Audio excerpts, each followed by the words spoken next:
All right, so we're here to talk a little bit about captivity. All right, because I've seen it said by people before, Gentiles, to be, more precise about it, um, that hey, you guys are not in captivity. In response to us bringing out scriptures to talk about the Israelites being in captivity in the latter days and being brought out of captivity, and then us taking our captors captive. And so their reply, their rebuttal is, but you guys aren't in captivity. Your captivity ended a long time ago. You're not in slavery anymore. So this is what they come up with to try um, to refute the truth. All right. But we are going to rebuttal their rebuttal with the scriptures. All praise, honor, and glory belongs to our Father Yahweh and our King Hamashiach Yahweh Shai. All right, I thank you guys for joining me today. Glory to the highest, grace and peace and blessings to the saints. I'm glad you're here. Let's go ahead and get into this thing. So we're going to start with Deuteronomy chapter 28, verse 68. All right, so when it says, and the Lord, Yahweh, Bahashem, Yahweh Shai, shall bring thee into Egypt again with ships. All right. So what do we do at this point? We explain to them that Egypt is a word that has a meaning, right? It would be Mizraim in right in the original translation. All right. And so which that basically translates to house of bondage. Okay. So words have meanings. All right. And so when you see Egypt, it means house of bondage. All right. So when it says, I'm going to bring thee into Egypt, he's not saying I'm going to bring you into a place called Egypt. He said, I'm going to bring you into something that is called the house of bondage. He said again, which means this is not talking about the first Egyptian captivity. It says again. It means there's going to be another captivity that's going to be similar to the ancient Egyptian captivity, right? Okay. And then he tells how it's going to happen. He says, with ships, with ships. Now, if you are in ancient Egypt, and if ancient Egypt is over there where they say it is, and I say if, because I don't put anything past these devils, these demons, our adversaries to tell the truth about anything. I don't put it past them to lie about everything. And I happen to be one of those people who believe that they've lied about geography. All right. They didn't just lie about people, they lied about geography. They lie about all history. That's what liars do. They lie about stuff. So whenever a liar feeds you something that's truth, you got to question it from the standpoint of believing it's a lie first. All right. So but if it was there, you wouldn't have to take a ship to get from Jerusalem to Egypt. Okay. So we know this is talking about the latter days. These are the curses of the Israelites for disobedience, that we would be brought again into Egypt, into bondage, into slavery, into captivity with ships. That would be the method of transportation. By the way whereof I spake unto thee, thou shalt see it no more again. And there, in the house of bondage, in Egypt, in slavery, in captivity, in this place, that thou shalt be sold unto your enemies. Sold unto who? Your enemies. What does that mean? We have enemies. You shall be sold unto your enemies for bondmen and bondwomen, for slave men and slave women, and no man shall buy you. You're going to go into slavery on ships. And when you get to where you're going, you're going to be sold to your enemies for slave men and slave women, and no man shall buy you. What does it mean? No man shall buy you. Because it's not a contradiction. If it says you're going to be sold unto your enemies, that means somebody bought you, right? Right. So when it says no man shall buy you, that is a translation error. The translation should say, and no man shall redeem you. No man shall redeem you, not no man shall buy you. No man shall redeem you. No one is going to get us out of captivity. Again, we are still in captivity. We are not out of it. Captivity only changed faces. All right. It didn't end. Just what it looks like changed. But let's go back to the part where it says, by the way whereof I spake unto thee. Because, initially when you read it, it kind of sounds, like poetic a bit, right? But it's pretty straightforward when you slow it down. So, by the way whereof I spake unto thee means in the manner or path I warned you about before.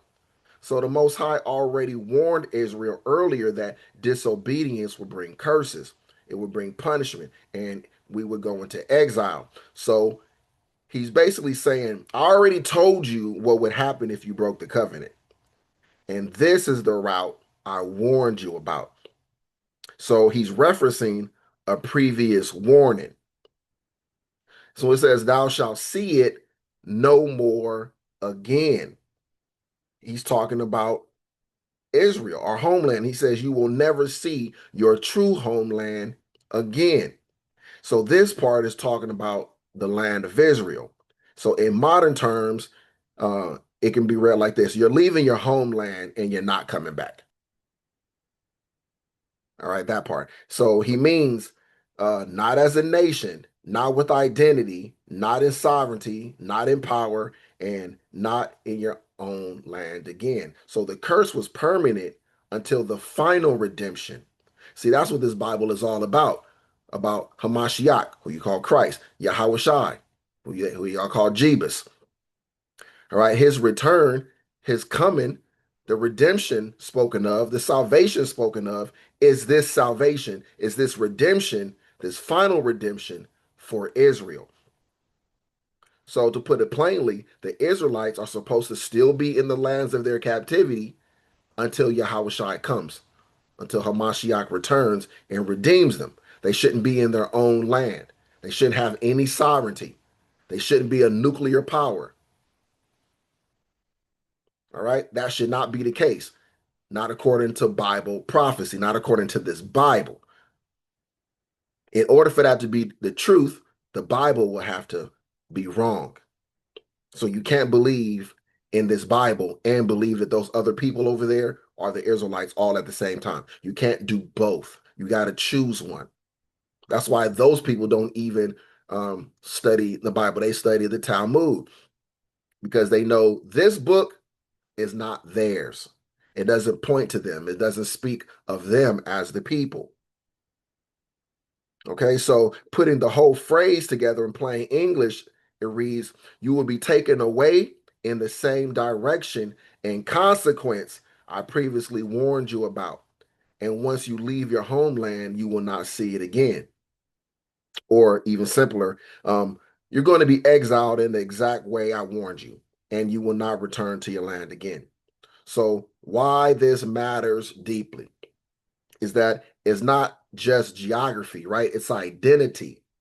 So, the Most High is saying you will lose your land, you will lose your nationhood, you will lose your heritage, you will lose your power, you will lose your freedom. You will not return home again until I restore you. And that lines up perfectly with Luke 21 and 24. Let's go get it. Luke 21 and 24. It says, and they shall fall by the edge of the sword, talking about Israel, and shall be led away captive into all nations.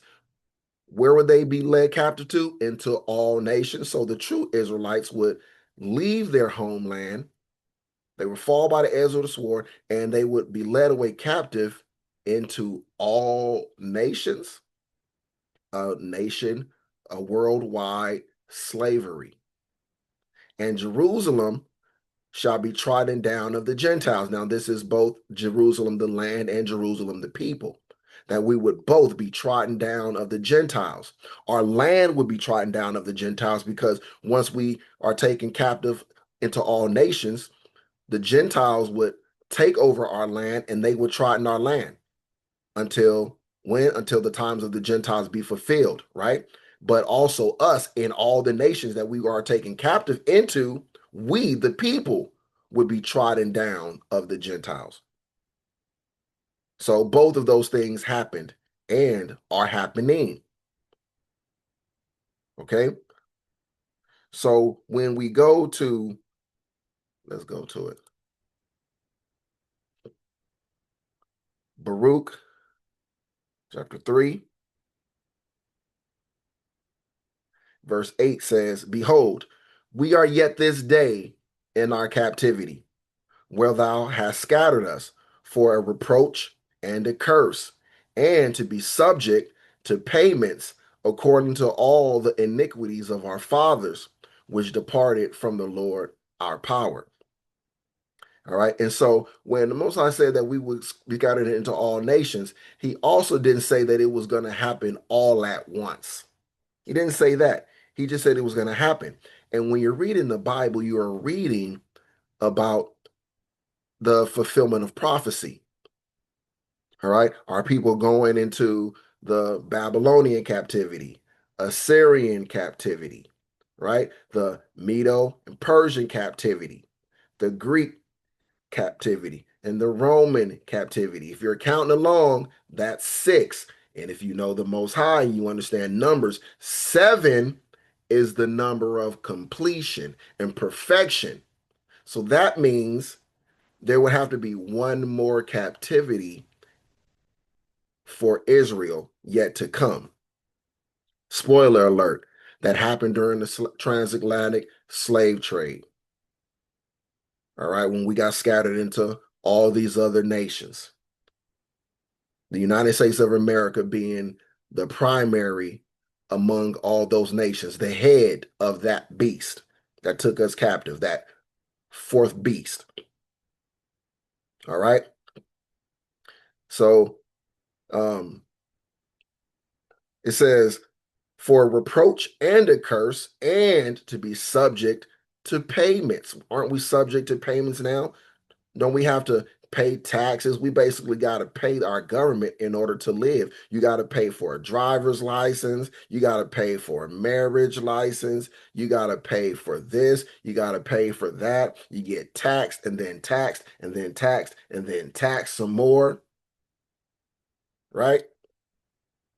This is what they do. It says, according to all the iniquities of our fathers, which departed from the Lord our power. But the key is we are yet this day in our captivity. Because if you understood what was going on at the time, he was under the Babylonian captivity and, then went into the Medo Persian captivity, but their captivity looked different. And so because he wasn't, hauling bricks and turning big rocks into little rocks, someone could have said, man, you're not in captivity. Right? And somebody probably would have said that and probably did say it, but they were in captivity. See, when people say that, they don't understand the word captivity. They just don't get it at all. Okay. But, we're going to bring it out. All right. But firstly, really quick, let's go to 2nd Ezra chapter 6, verse 55. It says, all this have I spoken before thee, O Lord, because thou madest the world for our sakes. This is talking about Israel. Our Father, our Heavenly Father, made the earth. He made it for us to rule over it. Only we were disobedient. All right, but it started with Adam. As for the other people, which also come of Adam, thou hast said that they are nothing but be like unto spittle. So it's not about all the other nations. It is about the Israelites specifically, and has likened the abundance of them unto a drop that falleth from a vessel. And now, O Lord, behold, these heathen, which have ever been reputed as nothing, have begun to be lords over us and to devour us. All right, these people who have become lords over us and who have devoured us, these are heathens. They have always been reputed as nothing. But we, thy people, whom thou hast called thy firstborn, thy only begotten and thy fervent lover are given into their hands. All right. Thy firstborn. We are the firstborn. All right. That's showing you that this book is about us. It's Israel centric. We are supposed to be the first people awakened and spiritualized. We are supposed to be the first person to come back to our Father and to be made like unto him, to be given eternity. We are his firstborn people. And Yahushua, he was the firstborn among many brethren. He was the prototype for what would happen to us, that we will receive godhood through suffering. We would have to die and be reborn as gods. All right, that's what Yahushua's life, death, and resurrection was supposed to teach us about our Father reconciling us through himself, through persecution, through death, but mainly through the blood of Yahushua, and all of those other things would follow afterward um, because of the curses. We had to fulfill our end of the agreement. All right. But we thy people, whom thou hast called thy firstborn. All right. Israel. If the world now be made for our sakes, why do we not possess an inheritance with the world? How long shall this endure? Because everything was taken away from us. Everyone else, all the other nations appear to have an inheritance, land and everything else. All right. But we are the people with no sovereignty, no land, no flag, no nationhood, no language of our own. All right. Everything that we have is because our enemies took what we had away from us and swapped it out with things of their own, things that they wanted to give us, things that they wanted us to have. Okay. So when Baruch said that we are yet this day in our captivity, what was Israel's condition? All right. And I mentioned it before. Baruch lived during the Babylonian captivity. So Baruch, for those who don't know, he was the scribe of Jeremiah. He was an eyewitness to the fall of Jerusalem. And he was a member of the remnant that was carried away after Babylon destroyed Judah. So when he wrote, we are yet this day in our captivity, he was speaking from the context of Babylonian domination. All right. So Judah rebelled, right, multiple times, just a little bit more history backstory. And Jeremiah warned them over and over. All right. And so Babylon was invaded and I'm sorry, not Babylon was invaded. Babylon invaded uh Jerusalem, invaded Judah and destroyed the temple and took them captive. And Baruch was among the survivors that were taken or scattered under Babylon's rule. And not everyone was taken. All right. Some people stayed behind, but even those who stayed behind, that were left behind in the land, were still subject to Babylonian power. So even though they were still in their own land, they were subject to Babylonian power, which means what? They weren't free. They had no sovereignty. All right. They were living under foreign rule, making them captives. We have no sovereignty. So that means we're not free.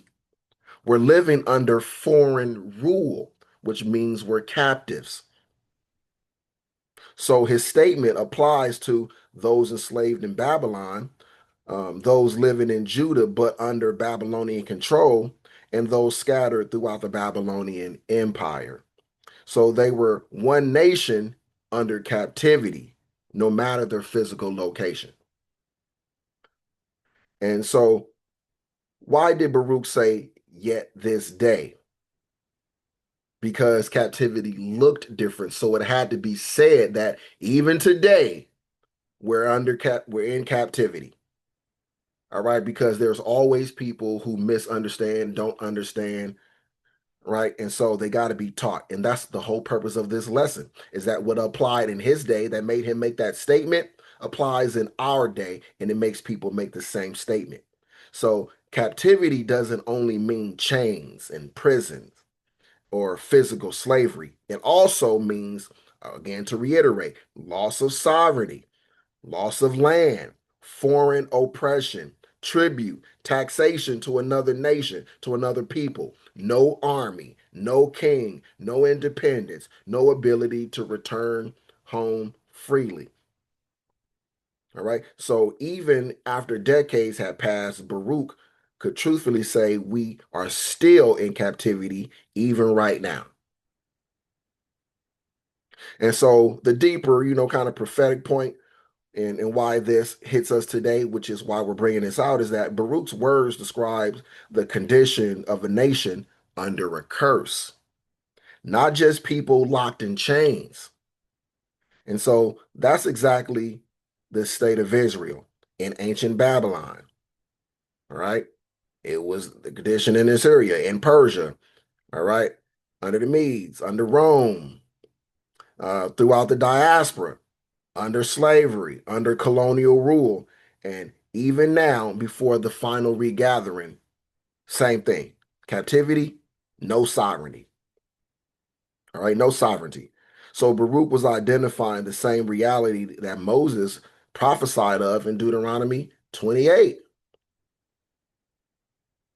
All right, that Israel would be scattered and ruled by enemies until the Most High restored them. Right, that's what we read in Deuteronomy 28.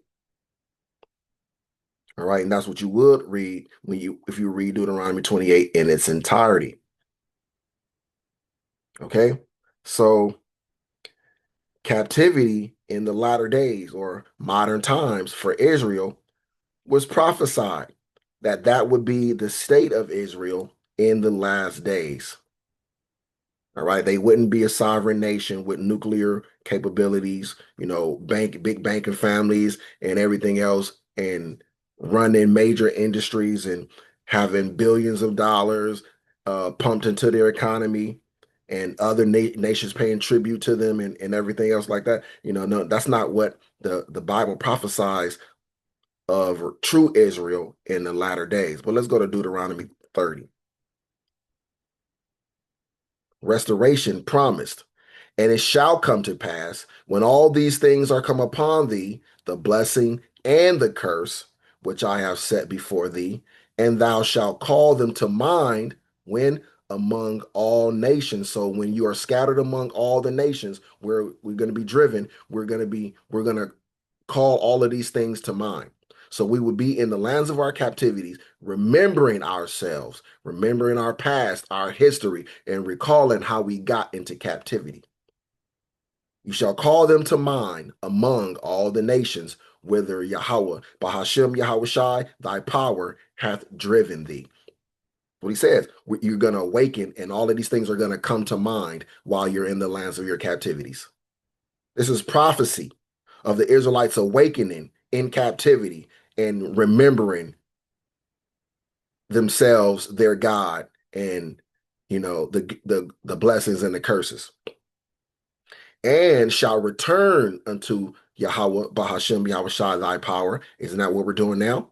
And shall obey his voice, meaning obey Yahweh Shai, according to all that I command thee this day, thou and thy children, with all thine heart, with all thy mind, and with all thy soul. That then Yahweh, Bahashem Yahweh Shai, thy power, will turn thy captivity, meaning he will reverse it. Then he will reverse it when after we wake up in our captivity, in the lands of our captivity, and remember ourselves and call to mind the blessings and the curses. When we remember our God, our power, and how we got here, then will he turn our captivity and have compassion upon thee, and will return and gather thee from all the nations, whither the Lord thy power hath scattered thee. He said he's going to return. Yahweh Shai is going to return. Not that, some nations will get together and come up with some decrees and put us on planes and fly us into the land and everything else. He said he will return, which means we aren't supposed to be in our own land until he returns to gather us. This is prophecy.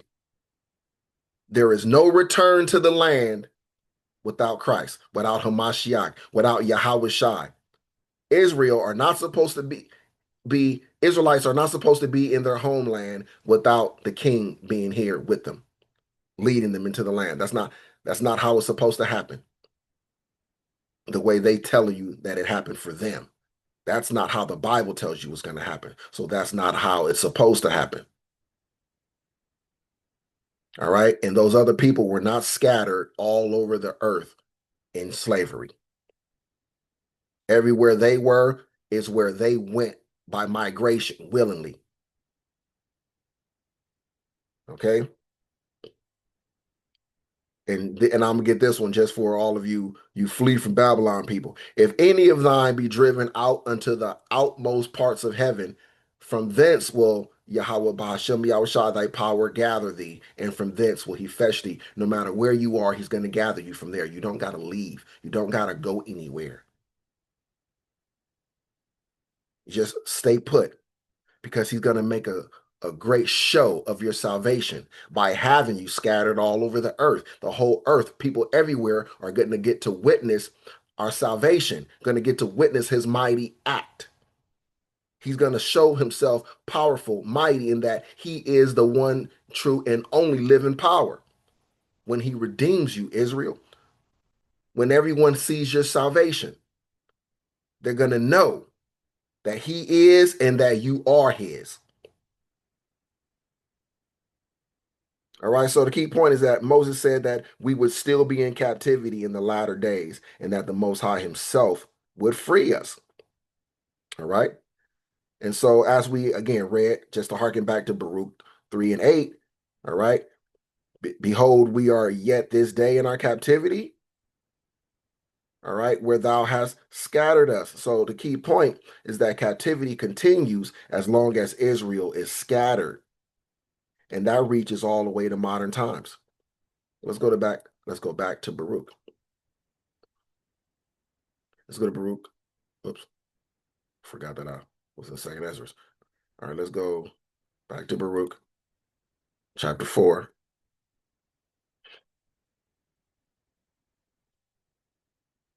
verse 6. It reads, Ye were sold to the nations, not for your destruction, but because ye moved the Most High to wrath, ye were delivered unto the enemies.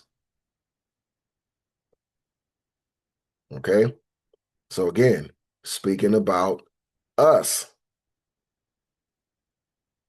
Okay, so this selling unto the nations is not limited to ancient Babylon. That was just one of the stops, all right, on our captivity tour. And so it matches the long-term diaspora. Again, all 7 captivities of Israel. All right, let's stay in Baruch chapter 4. Let's go to verse 24. Like as now the neighbors of Zion have seen your captivity, so shall they see shortly your salvation from your God, which shall come upon you with great glory and brightness of the everlasting. That's why I was telling you before, you don't got to leave. You don't got to flee from anywhere to anywhere because he plans on making a showing of your salvation before the eyes of all the world. If you flee and he has to come and gather us all out of one place, how does the whole world witness it? And how does this prophecy come true that they shall see shortly your salvation, which shall come upon you with great glory? It's going to be a great show. It's going to be a great display of his might, his power, and his love and mercy for his people. He's going to show that the Christians had it wrong, that they were foolish and wicked for their replacement theology. All right. It says, My children, suffer patiently the wrath that has come upon you from the Most High.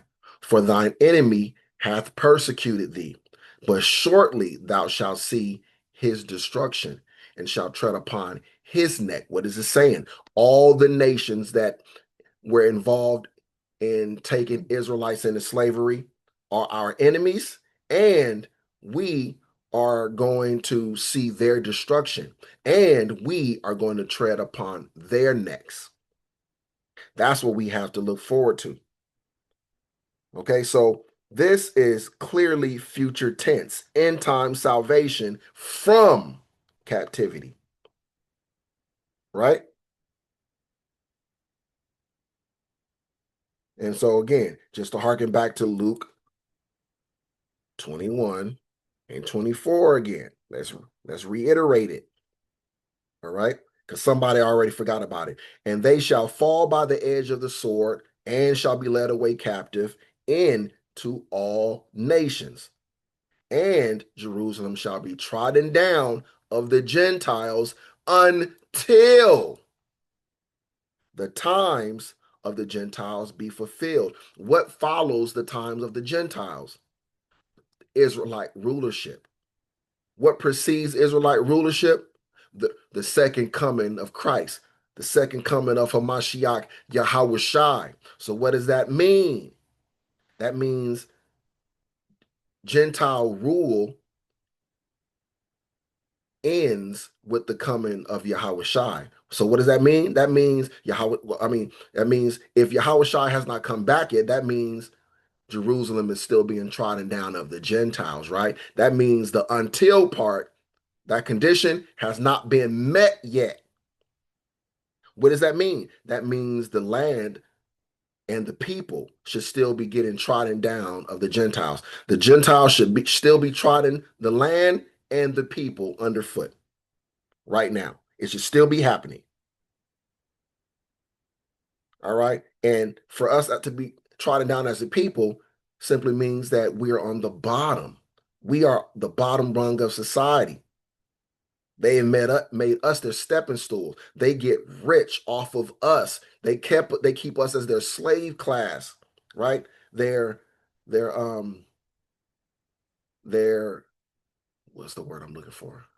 The the people, the consumer class. There we go. The consumer class. They don't want us having businesses and building. No, they want to have the businesses. They want to do the building. And so they want to feed off of our resources and make their living off of keeping us as a consumer class so that they can make money as the business class. That's trotting us under feet. That's trotting us down. We are trotting down of the Gentiles. They keep us low. This is what they have done and are doing. All right. So Gentile domination is captivity. And this persists until the end of the age of the Gentiles, the age of Gentile rulership, meaning we are still under it to this day. All right. Let's go to Revelation 13. Scary place if you're not the remnant, if you're not the elect. All right. Verse 10. He that leadeth into captivity shall go into captivity. He that killeth with the sword must be killed with the sword. Here's the patience and the faith of the saints. Now, sword just means weapon. All right. So if the word of God, if the word of the Most High is true, that means everyone who has led people into captivity, meaning, but it doesn't mean just any people. It means Israelites. So every person, every nation that has led the Israelites into captivity shall go into captivity.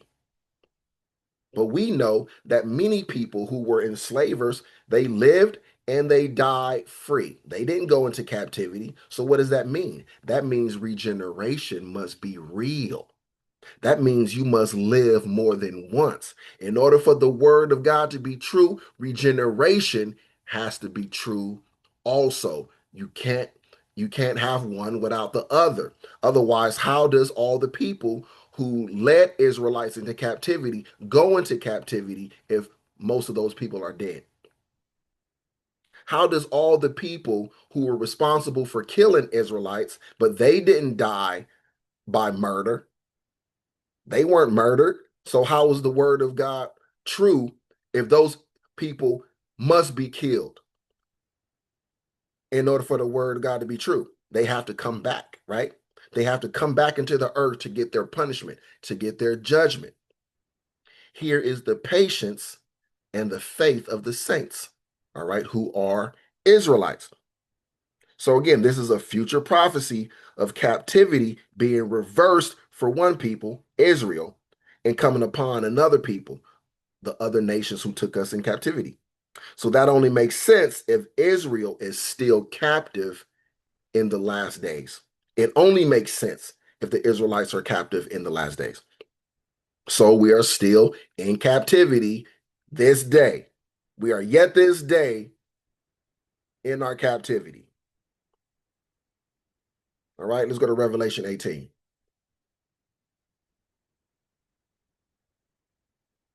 Verse 4, just to get this because I touched on it, but it doesn't mean what people think it means.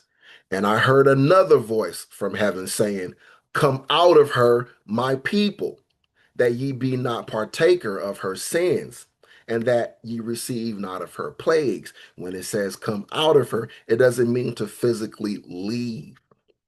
It means to separate yourselves from the ways of Babylon. Don't be celebrating Christmas and things taken. All right, stop celebrating all these unholy days that they come up with. All right, these are celebrations of your captivity, of your enslavement, of your fall, of your persecution, of them getting the victory over you. This is what they do. And they trick you by making it you think that it's about something else so that you take part in it. And then they sit back and they laugh at you, pouring your energy and your spirit, giving your vibrations into something that's all about celebrating your fall. It's crazy.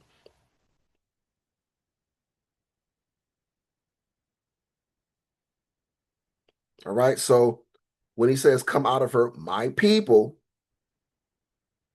who are the my people living inside Babylon the Great? The Israelites, still under captivity inside a foreign empire. Okay. Let's get Jeremiah 30, verse 10. "Therefore fear thou not, O my servant Jacob, saith Yahweh Bahashem, Yahweh Shai. Neither be dismayed, O Israel, for lo, I will save thee from afar, and thy seed from the land of their captivity." So you don't got to run anywhere.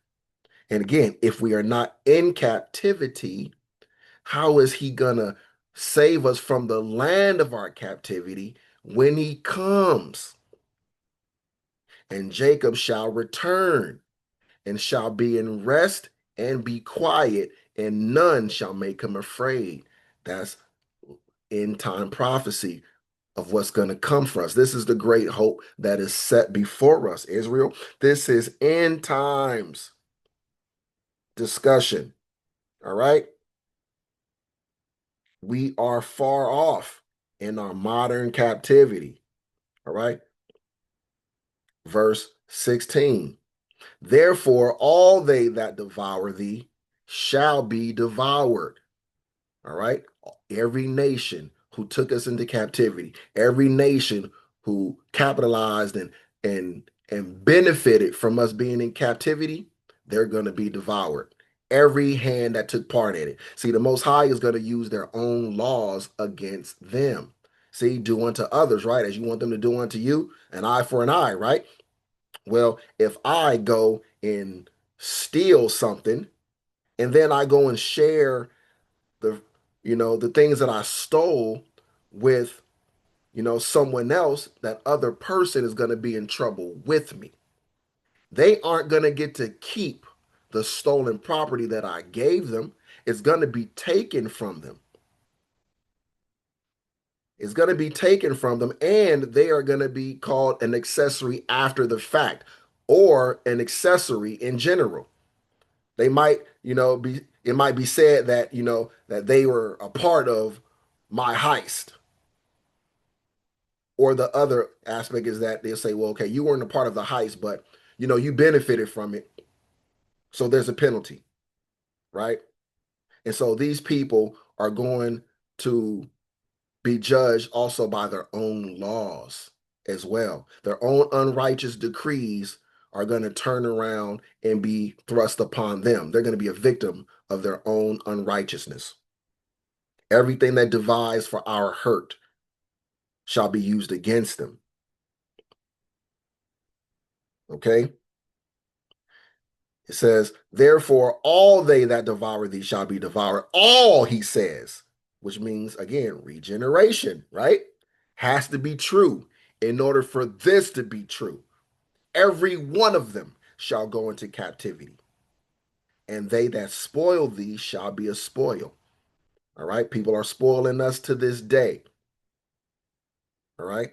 Even via, employment is a way of spoiling us. They're getting more work out of us than the pay that we should get for the work. They are spoiling our lives. They are putting us in a system where our lives are mostly spent working for them and increasing their riches. We can't even live and enjoy living because we have to toil. We have to work for a living. And they make it so that the wages are so low and unrighteous that you literally have to work all your life. You don't have to work hard for a period of time and then you get to spend the rest of your life, enjoying the fruits of your labor. No, you don't make enough for that. So these people, they keep us on the bottom, trotting us down, and they spoil us for their own wealth and gain and prosperity. And all they that prey upon thee will I give for prey. You see, what was done to us will be done to those who did it to us. Okay? And so let's go to Jeremiah 50, verse 33, briefly. And it reads, thus saith the Lord of hosts, the children of Israel and the children of Judah were oppressed together in captivity together, and all that took them captives held them fast. They refused to let them go. All right? They refused to let them go. So, how does that look in modern time? Again, it's keeping us on the bottom, keeping us in slavery, the welfare system, like that they try to say our people take advantage of and are lazy and blah blah blah. These people gave this to our people and as a form of slavery to keep our people in bondage to the welfare system. It was a form of captivity, of a way of keeping us down and beneath them and stopping us from being able to rise up and prosper. All right, they've developed and devised all sorts of systems of oppression for us. And they hold us captive, meaning they keep us locked into these oppressive systems and won't let us go. All of these different contracts, all right, sports and music and so forth. All right, rich slaves. And let me let you in on something that you don't even realize. Most of these people are not even rich. They don't have any money. This is how a lot of these entertainers and sports people always end up broke at the end of their careers because they never had the money in the first place. You see, our enemies just knew how to make it look as though these people were rich so that they can be used against you. They made those people idols for your destruction. They never gave them money. They just gave them stuff that they could take back. Oh, you need a house, okay, so that you can look rich. Let me get your house. Oh, you need a bunch of cars so you can look like you got rich. Oh, you need some jewelry and you need this. Let me get all this stuff for you. But it didn't belong to these people. It was loaned to them to play the part in the story. See, they're all actors. They're actors, athletic actors.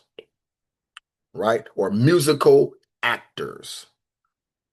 All right. And when they're done using them, they don't go broke. No, they just, take everything from them that they loan to them to play the part. All right. All right. Same way somebody plays a part in the movie, that car they was driving in the movie was just only theirs while they were playing the part. As soon as the movie is wrapped and they're done filming the movie, that person doesn't get to drive the car anymore. They don't get to live in the house they was in the movie anymore. Same thing. See, but you don't understand reality. So you don't know what's going on. This is how people they make people think that slavery and captivity is not really happening. Hey, look, see, look at all these black millionaires and billionaires. No, they're not. They are not millionaires. They're not billionaires. There are no such thing as rich black people, rich Israelites. It is no such thing. It is all an illusion. All right, but you don't get it. Most people don't get it. All right. All right, but we're going to go ahead and wrap this up. Let's get Lamentations 5, verse 5.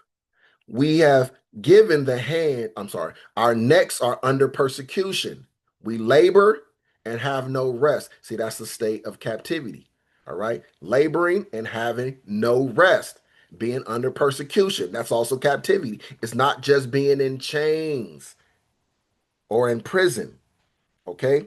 Now, so I'm going to end with Isaiah 14. Verse 1 says, For the Lord Yahweh Bahashem Yahushai will have mercy on Jacob, not the Christians, and will yet choose Israel, not the Christians, and set them, not the Christians, in their own land. And the strangers, not Israelite foreigners, right, but the Gentiles, the people of the other nations, shall be joined with them. And they shall cleave to the house of Jacob. The strangers shall cleave to the house of Jacob. So that's telling you that the strangers can't be Israelites, because it's not saying that the Israelites are going to cleave to the Israelites. And the people shall take them, who? The strangers, and bring them to their place, and the house of Israel shall possess them, the strangers, in the land of the Lord for servants and handmaids, and they shall take them captives, whose captives they were, and they shall rule over their oppressors. Again, regeneration has to be real in order for the scriptures to be true, in order for prophecies to be true. And because prophecies are true, those other people can't be the Israelites. It's impossible for them to be the true people of the book. Okay? The house of Israel shall possess them in the land of the Lord for servants and handmaids, and they shall take them captives, whose captives they were, and they shall rule over their oppressor. All right, so this is talking about Israel restored, Israel placed in their land, Israel ruling, Israel's captors becoming captives. So these verses show that Israel is still in captivity right now, and the final deliverance hasn't happened yet. And the end time nations holding us will become servants. Clear, plain as day. It all connects cleanly. All right, if you are led of the Spirit. So I pray that you guys were all edified and that you have what you need in order to edify another. All praise, honor, and glory to our Father Yahweh in the name of the beloved King Hamashiach Yahweh Shai and through his Holy Spirit. I will see you guys all on the next lesson, Yahweh willing. I love you. I pray that you guys are blessed and well out there. Each one reach one, family. Shalom.